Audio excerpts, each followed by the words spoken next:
नमस्कार। Prince Khan gang के 4 सदस्य गिरफ्तार, भारी मात्रा में नकदी और हथियार बरामद।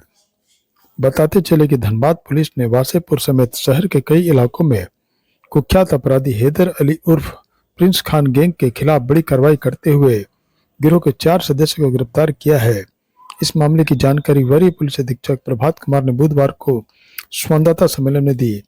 इस दौरान ग्रामीण SP Kapil Chaudhary, city SP Hrithik Shrivastava और सभी डीएसपी उपस्थित थे। एसएसपी ने बताया कि पुलिस को गुप्त सूचना मिली थी कि धनबाद में प्रिंस खान गैंग के लिए स्लीपर सेल के रूप में काम करने वाले कुछ सक्रिय सदस्य हैं। सूचना के आधार पर ग्रामीण और नगर पुलिस अधीक्षक के नेतृत्व में 6 डीएसपी, 7 इंस्पेक्टर और 36 इंस्पेक्टर समेत कुल 60 पुलिसकर्मियों की विशेष टीम गठित की गई। टीम ने 4 नवंबर की सुबह बासीपुर, बरवा अड्डा और भूली क्षेत्र में एक साथ छापेमारी की। छापेमारी में 4 आरोपी परवेज खान, तौसीफ आलम उर्फ मूसा, सैफ आलम उर्फ राशिद और इम्तियाज अली उर्फ लाडले को गिरफ्तार किया गया है। तलाशी के दौरान 17,34,900 रुपये नकद, नागालैंड निर्मित 6 चक्री पिस्तौल, 47 जिंदा कारतूस, 5 मोबाइल, 9 पासबुक, 5 चेकबुक और लगभग 70 जमीन से जुड़े डीड व एग्रीमेंट पेपर इत्यादि बरामद किए गए। धनबाद जिला में संगठित अपराध के विरुद्ध काम करने के लिए एक स्पेशल टीम बनाई गई थी पहले से ही, जिसमें लगातार टीम काम कर रही थी। पिछले बार प्रिंस खान गैंग से जुड़े हुए कुछ लोग पकड़ाए थे जो किसी घटना को अंजाम दे रहे थे, लोगों को धमकी दे रहे थे। उन लोगों के पूछताछ के आधार पे, उन लोगों का जो कन्फेशनल स्टेटमेंट है उसके आधार पे, उन लोगों के द्वारा जो कुछ बातें बताई गई थी उसके आधार पे हमारी जो स्पेशल टीम है ऑर्गेनाइज्ड क्राइम के विरुद्ध, वो लगातार उस पर टेक्निकल इनपुट और मैनुअल इनपुट इकट्ठा कर रही थी। और उसके आधार पे कल लगभग 12 लोकेशन पे कल सुबह में रेड किया गया था। उसमें से 11 लोगों को पकड़ा गया था। बहुत सारे दस्तावेज कुछ जब्त किए गए थे। उनके द्वारा जब गहन पूछताछ की गई तो पूछताछ के क्रम में 4 लोग ऐसे पाए गए हैं जिनका डायरेक्ट इन्वॉल्वमेंट है। वो किसी न किसी रूप में गैंग को मदद कर रहे हैं, चाहे वो यहाँ के व्यापारियों का नंबर पहुँचाना हो, पैसा कलेक्ट करना हो रंगदारी का, और पैसा उसको कलेक्ट करके कैसे उसको ठिकाने लगाना है, उसके पास तक कैसे पहुंचाना है, इन सभी चीज़ों में ये 4 लोग इन्वॉल्व हैं। इन 4 लोगों की गिरफ्तारी की गई है और आज इनको न्यायिक हिरासत में भेजा गया है। इस पूरे प्रकरण के दौरान लगभग 17 लाख से अधिक कैश की बरामदगी की गई है।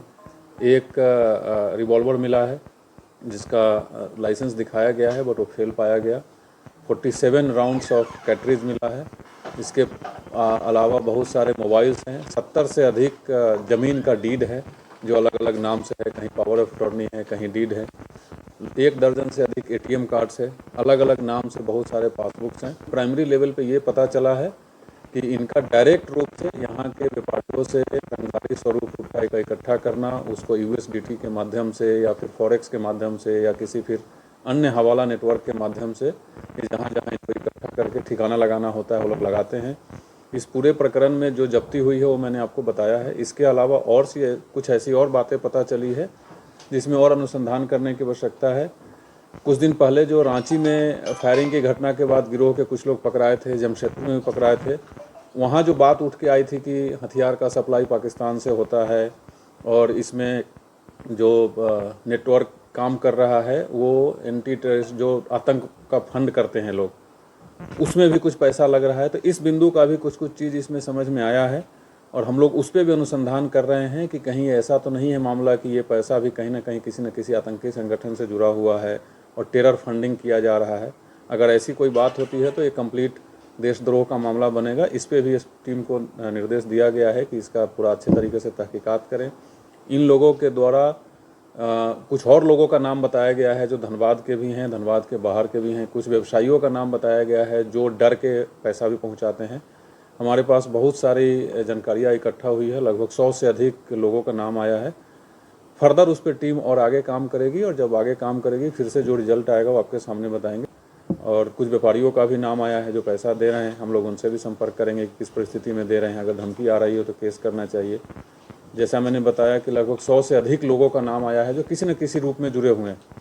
हमारी जो स्पेशल टीम बनी है ये लगातार काम कर रही है और काम करती रहेगी जब तक इस पूरे नेटवर्क को, फाइनेंशियल नेटवर्क हो, टेरर फंडिंग हो, हवाला का ट्रांजैक्शन हो, जब तक पूरी तरीके से ध्वस्त नहीं हो जाती है तब तक जो स्पेशल टीम बनाई गई हो काम करती रहेगी। हाँ, जेल से किसी घटना का यहाँ अभी तक रिसेंट पास्ट में कोई लिंक नहीं मिला है, लेकिन ये बात सही है कि जेल से भी कभी कभी धमकी आती है, जेल के लोग भी इन्वॉल्व होते हैं। उसके लिए लगातार प्रयास भी किया जा रहा है, उस पर सफलता भी मिल रही है। जेल में अगर मोबाइल मिलता है रेड के दौरान तो FIR होती है, कुछ लोगों को आइसोलेशन वार्ड में रखा जाता है। तो जो जेल के मैनुअल के हिसाब से जो चीज़ भी हम लोग कर सकते हैं वो लगातार किया जा रहा है। के विरुद्ध जीरो टॉलरेंस की नीति हम लोगों ने अपनाया हुआ है। किसी भी प्रकार से कोई भी आदमी अगर इन्वॉल्व है, वो सपोर्ट करने में हो, वो उसको शेल्टर देने में हो या डायरेक्ट काम करने में हो, किसी को बख्शा नहीं जाएगा। मैं लोगों से ही अपील करता हूं कि कंप्लीट दूरी बना ले और पुलिस का सहयोग करे इस कंप्लीट नेटवर्क को ध्वस्त करने में।